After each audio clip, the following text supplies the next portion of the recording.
Assalamualaikum warahmatullahi wabarakatuh. Selamat berjumpa kembali anak-anakku dan selalu jaga kesehatan dengan tidak pergi keluar rumah dan selalu pakai masker dan selalu makan makanan yang sehat dan bergizi. Oke, sekarang kita menuju ke pembelajaran 4 eh, ke pertemuan 4 ya. Ke pertemuan 4. Ya, nanti kita lihat dulu pertemuan ketiga. Pertemuan ketiga yang dulu kita telah mempelajari tentang sumber energi yang dapat diperbaharui dan yang tidak dapat diperbaharui, serta bagaimana kita mewawancarai orang di sekitar dalam mencari informasi tentang sumber energi tersebut. Nah, sekarang kita lanjutkan dengan pembelajaran 4, yaitu masih tentang sumber energi. Nah, kita kan sudah mengetahui jenis-jenis sumber daya energi ya, itu banyak sekali ini kemarin. Nah, sekarang kita lanjutkan dengan hemat energi, hemat biaya. Nah, ini dari bacaan ini ada hemat energi dan hemat biaya. Hemat energi. Nah, sekarang hemat energi itu apa? Hemat energi adalah mempergunakan energi dengan seperlunya saja. Jadi tidak berboros-boros ya. Energi yang tidak diperlukan tidak usah digunakan. Misalnya listrik itu kita menggunakan hanya seperlunya saja. Kemudian energi yang kita gunakan tidak dapat diperbaharui. Oleh karena itu kita harus mempergunakannya sehemat mungkin. Apabila kita hemat menggunakan energi, kita pun menghemat biaya. Ya, demikian. Jadi menghemat energi akan menghemat biaya. Dan kita bepergian, misalnya kita menggunakan bensin, kita bepergian itu seperlunya saja. Apabila tidak perlu, tidak usah bepergian. Ya, itu adalah salah satu contoh menghemat energi minyak. Nah, contoh energi lain yang perlu kita hemat adalah penggunaan energi listrik. Nah, listrik ini biasa kita jumpai sehari-hari di rumah. Ya, ini tidak dapat dilihat energinya, tapi dapat kita rasakan dan dapat kita rasakan manfaatnya. Listrik mempengaruhi kehidupan seluruh manusia. Nah, pada saat ini listrik itu berperanan vital sekali. Tanpa listrik, manusia sekarang, seperti zaman dahulu kala ya, sebelum ada teknologi. Jadi, sekarang hampir semua orang itu menggunakan listrik. Makanya pemerintah juga melaksanakan program-program listrik gratis itu untuk warga miskin. Nah, ini karena apa? Peduli dengan bahwa listrik itu sangat diperlukan. Nah, untuk mendapatkan listrik kita itu bersusah payah membuatnya, terutama membuat pembangkit listriknya. Dulu sudah dijelaskan bahwa listrik itu dibangkitkan oleh oleh suatu dinamo. Ya, dinamo. Nah, dinamo itu yang akan menimbulkan listrik apabila digerakkan. Dan yang menggerakkan siapa? Nah, ini yang menggerakkan adalah salah satunya diantaranya adalah air, sehingga disebut pembangkit listrik tenaga air. Ada lagi yang menggerakkan adalah tenaga surya, maka disebut pembangkit listrik tenaga surya atau PLTS. Ada lagi pembangkit listrik tenaga uap atau disingkat PLTU yang sekarang dibangun di lereng Gunung Slamet. Nah, itu adalah untuk mencari sumber energi untuk pembangkit listrik. Nah, tentunya pembangkit listrik itu membutuhkan biaya yang sangat besar ini, ya, sangat besar, tidak sedikit. Karena apa? Karena untuk melayani seluruh warga masyarakat yang semakin hari semakin banyak, kebutuhan akan listrik semakin besar. Nah, oleh karena itu kita harus bijak menghemat menggunakan listrik. Keberadaan listrik ini juga memakan biaya yang tinggi. Nah, ini keberadaannya. Kita harus membayar dimulai dari pemasangan listrik di rumah. Kita harus membayar. Kemudian harus membayar biaya penggunaannya setiap bulan. Nah, ini ya. Sekarang ada listrik yang prabayar maupun yang pasca bayar. Nah, sehingga kita tidak boleh boros dalam menggunakan listrik di rumah. Ya, oleh karena itu kita harus mempunyai kiat-kiat supaya tidak boros menggunakan listrik di rumah, yaitu dengan cara satu, misalnya tidak menyalakan lampu pada siang hari. Pada siang hari tidak usah dinyalakan kalau tidak perlu sekali. Ya. Kemudian 2, menyalakan lampu jika diperlukan saja. Misalnya lampu kamar mandi sudah tidak diperlukan, dimatikan. Lampu kamar tidur tidak perlu yang besar-besar. Ya, kalau tidak diperlukan, dimatikan. Nah ini, begitu juga yang lain. Kemudian menyalakan lampu maksimal 10 jam setiap hari. Berarti otomatis yang dinyalakan adalah ketika pada malam hari saja. Ya, lampu jalan misalnya untuk penerangan jalan. Lampu teras rumah supaya demi keamanan. Ya, ini bisa. Tapi di dalam rumah yang tidak diperlukan, dimatikan. Kemudian yang nomor 4, mematikan peralatan elektronik yang tidak digunakan. Misal televisi, kita tidur televisinya tetap nyala. Radio kita tidak mendengarkan tetap menyala. Ya, begitu juga musik tidak didengarkan, tetap tape recordernya tetap menyala. Nah ini tidak bagus. Kemudian menggunakan listrik seoptimal mungkin. Nah seoptimal mungkin itu, seoptimal itu artinya apa? Pada hal-hal yang diperlukan saja. Yang tidak diperlukan tidak usah. Nah ini ya. Misalnya menggosok atau menyetrika listrik, menyetrika pakaian dengan menggunakan listrik. Menyetrika sebaiknya itu 1 minggu 2 kali atau 1 kali. Yang banyak sekalian disetrika. Tidak menyetrika setiap hari, akan masuk sekolah baru menyetrika pakaian. Itu lebih boros daripada menyetrika 1 minggu 2 kali atau 1 kali saja. Nah ini ya. Nah sekarang kita akan ada pertanyaan-pertanyaan di bawah ini. 1 ini, mengapa kita berhemat energi? 2, coba jelaskan bahwa hemat energi maka kita akan menghemat biaya. Bagaimanakah cara menghemat listrik? Nah ini nanti kalian kirimkan jawabannya di web saya. Oke ya. Nah, kemudian berdasarkan tadi yang saya jelaskan, itu kita juga akan menemukan ide pokok dan kalimat pendukung tiap-tiap paragraf. Ide pokok biasanya ini berada di depan paragraf, kalimat pendukung biasanya di belakang paragraf. Misalnya kita akan melihat paragraf pertama ini ya.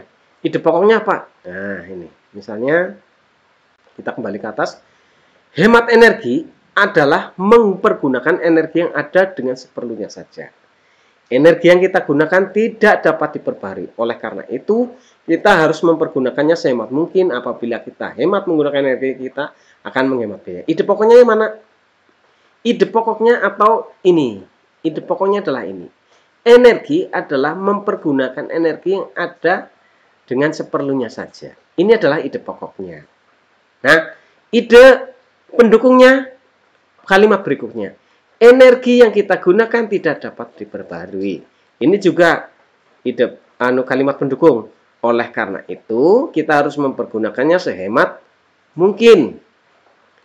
Berikutnya, apabila kita hemat menggunakan energi, kita pun akan menghemat biaya. Nah, itu adalah ide-ide atau kalimat-kalimat pendukung. Ya, jelas ya. Nah, kalian bisa mencari yang paragraf 2, paragraf 3, paragraf 4, dan seterusnya. Ini antara ide pokok dan kalimat pendukung. Ya. Kemudian berikutnya, sumber energi yang ada di Indonesia ini menyangkut kepentingan orang banyak, dikelola orang negara, dan dipergunakan untuk sebesar-besar kemakmuran dan kesejahteraan rakyat. Ini pada pasal berapa dalam Undang-Undang 1945? Nah, pasal-pasalnya itu ada, yaitu pasal 33 ayat berapa itu ya. Nah, itu kalian lihat kembali. Ini pada pasal 33 pembukaan Undang-Undang Dasar 1945 pas ayat. Nah, ini kalau tidak salah ayat 3 Pak ya. Ayat 3 kalau tidak salah. Nah, contohnya minyak bumi, batu bara. Ini batu bara, gas dan air. Setiap warga negara berhak juga memiliki kewajiban untuk memanfaatkan dalam bijak dan hemat. Tetapi minyak bumi, batu bara, gas ini dikuasai oleh negara.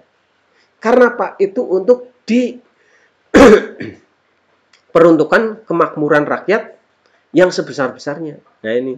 Jadi untuk sebesar-besar kemakmuran dan kesejahteraan rakyat. Tidak untuk seseorang, tidak untuk perusahaan tertentu sehingga memperkaya diri sendiri. Ini tidak. Jadi untuk semua masyarakat, semua warga negara. Nah ini.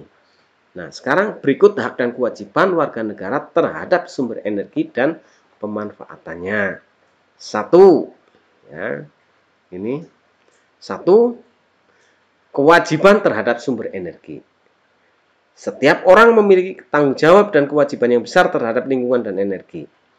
Setiap aktivitas manusia mempunyai pengaruh yang besar terhadap lingkungan. Manusia dan lingkungan memiliki hubungan erat satu sama lain, artinya apa yang dilakukan manusia akan berpengaruh terhadap alam. Nah, ini jadi manusia itu bertanggung jawab dan mempunyai kewajiban yang besar terhadap lingkungan dan sumber energi.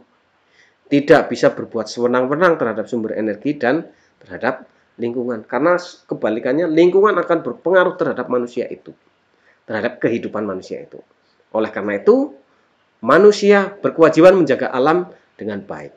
Nah, berikut kewajiban manusia menggunakan sumber energi alam dalam kehidupan sehari-hari, yaitu tadi, satu, menghemat energi. Menghemat energi.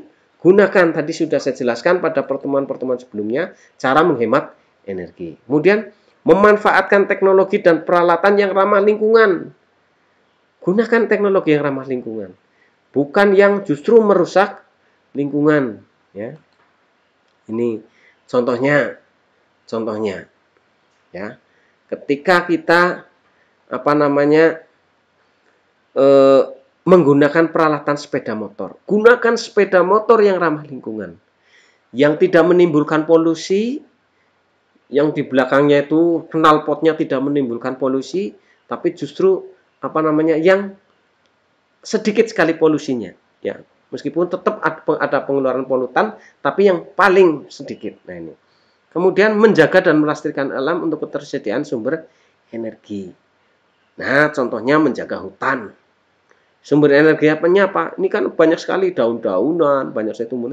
Ini juga sumber energi. Air itu. Sehingga hutan jangan ditebang sembarangan. Justru kita harus memanfaatkan hutan dengan sebaik-baiknya. Menanam hutan.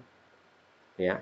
Melakukan reboisasi dalam ketersediaan sumber air. Nah, tadi yang saya jelaskan tadi ini, reboisasi adalah penghijauan atau penanaman hutan yang gundul kembali. Jadi penanaman hutan lah intinya. Ya. Kemudian yang menggunakan energi alternatif seperti energi angin, air, dan matahari. Nah, ini tidak usah menggunakan energi yang habis pakai, misalnya solar ataupun bensin, meskipun sebenarnya bensin atau solar bisa, tapi untuk pembangkit listrik misalnya gunakan energi air. Nah, ini kalau energi angin kita masih kesulitan karena sumber daya anginnya sedikit, bisa menggunakan energi matahari. Nah, sekarang kita mungkin sudah akan banyak ini kendaraan yang dengan sumber energi matahari. Nah, kemudian yang berikutnya adalah hak memanfaatkan sumber energi. Setiap warga negara, setiap orang memiliki hak untuk menggunakan energi untuk menunjang kehidupannya sehari-hari. Kita di rumah ya, kita dulu menggunakan bahan bakar minyak. Pertama menggunakan kayu bakar. Kayu bakar mungkin yang itu